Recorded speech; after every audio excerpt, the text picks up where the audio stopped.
Researchers have found a vaccine against Ebola that protects monkeys from the deadly virus. It's slated for human trials early because of the dire situation in West Africa. Scientists need to find out what it does when given to people. At the National Institutes of Health, Dr. Anthony Fauci will oversee the trials. So you want to balance the need to get a potentially effective vaccine to the people who need it as quickly as possible, at the same time that you structure it in a way that you can get some meaningful information as to A, whether it does work or not, and whether it does harm.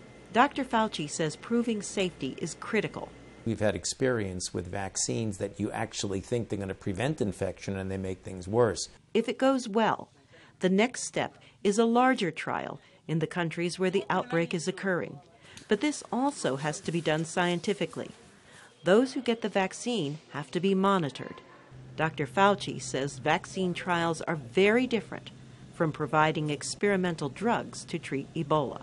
It's not like a drug in which you're giving to a very sick person who has no other option. A vaccine is given to a healthy person.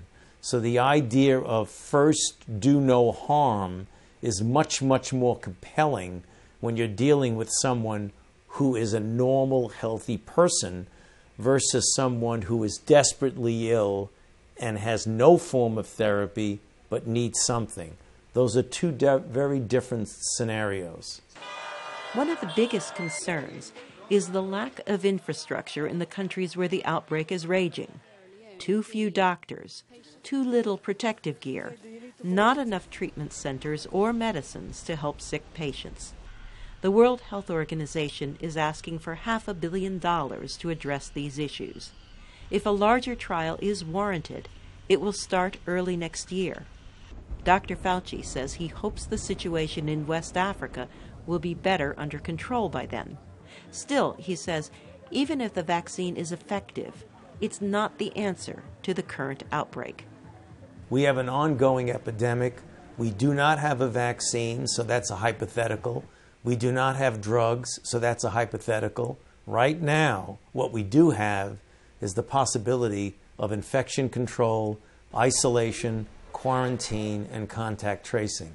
That is what is going to bring this epidemic under control. Health officials say precaution and prevention remain the best defenses against the disease. Carol Pearson, VOA News.